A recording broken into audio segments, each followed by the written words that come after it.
സ്വകാര്യ ബസ്സിൽ 15 വയസ്സുകാരിയെ ലൈംഗികാതിക്രമത്തിനിരയാക്കിയ കേസിൽ PSC അധ്യാപകൻ അറസ്റ്റിൽ. വേങ്ങര അരിക്കുളം സ്വദേശി ഷെഫീഖാണ് പിടിയിലായത്.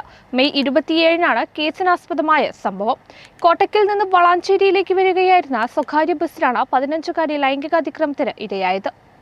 വളാഞ്ചേരിയിൽ മെയ് 27-നായിരുന്നു സംഭവം. കോട്ടക്കലിൽ നിന്ന് വളാഞ്ചേരിയിലേക്ക് വരികയായിരുന്ന ദോസ്ത് എന്ന സ്വകാര്യ ബസ്സിലാണ് 15-കാരി ലൈംഗികാതിക്രമത്തിന് ഇരയായത്. സഹപാഠികളെല്ലാം അതാത് സ്റ്റോപ്പുകളിൽ ഇറങ്ങിയ ശേഷം ഒറ്റയ്ക്കായ പെൺകുട്ടിയെ ബസ്സിൽ യാത്ര ചെയ്തിരുന്ന വേങ്ങര അരിക്കുളം സ്വദേശി ഷെഫീഖ് ലൈംഗികാതിക്രമം നടത്തുകയായിരുന്നു. ഇക്കാര്യം പെൺകുട്ടി ബസ് ജീവനക്കാരോട് കരഞ്ഞു പറഞ്ഞെങ്കിലും ഒന്നും കേൾക്കാൻ തയ്യാറാകാതെ ബസ് ജീവനക്കാർ പെൺകുട്ടിയെ വഴിയിൽ ഇറക്കിവിട്ട് ബസ്സുമായി പോയി. പെൺകുട്ടിയെ കടന്നുപിടിച്ച ആളുമായി സ്റ്റാൻഡിലേക്ക് പോയ ബസ് ജീവനക്കാർ ഇയാളെ സ്റ്റാൻഡിലിറങ്ങി രക്ഷപ്പെടാൻ സഹായിക്കുകയും ചെയ്തു. തുടർന്നാണ് നാട്ടുകാർ വിഷയത്തിൽ ഇടപെട്ടത്. വഴിയിൽ കരഞ്ഞുകൊണ്ടുനിന്ന പെൺകുട്ടി നാട്ടുകാരോട് വിവരം അറിയിക്കുകയും തുടർന്ന് വളാഞ്ചേരി പോലീസ് കേസ് രജിസ്റ്റർ ചെയ്യുകയുമായിരുന്നു. പ്രതിയെക്കുറിച്ച് പോലീസിന് രഹസ്യ വിവരം ലഭിച്ചിരുന്നു. ഇതിന്റെ അടിസ്ഥാനത്തിൽ മലപ്പുറം SP വിശ്വനാഥന്റെ നേതൃത്വത്തിൽ തിരൂർ DYSP പ്രേമാനന്ദ കൃഷ്ണൻ, വളാഞ്ചേരി CI ബഷീർ ചിറക്കലിന്റെ നേതൃത്വത്തിൽ പ്രത്യേക അന്വേഷണ സംഘം രൂപീകരിച്ചിരുന്നു. തുടർന്നായിരുന്നു അന്വേഷണം. കോട്ടക്കൽ, പുത്തനത്താണി, ചെനക്കൽ, രണ്ടത്താണി, അതിരുമട, വെട്ടിച്ചിറ, കാവുംപുറം, വളാഞ്ചേരി എന്നീ സ്ഥലങ്ങളിലെ CCTV ദൃശ്യങ്ങൾ ശേഖരിച്ച പോലീസ് പ്രതിയിലേക്ക് എത്തിച്ചേരുകയായിരുന്നു. അറസ്റ്റിലായ അധ്യാപകൻ തൃശൂർ, പാലക്കാട്, മലപ്പുറം എന്നീ സ്ഥലങ്ങളിലെ PSC കോച്ചിംഗ് അധ്യാപകനാണ്. വളാഞ്ചേരി പോലീസിന്റെ അന്വേഷണ മികവാണ് പ്രതിയെ പിടികൂടിയത്.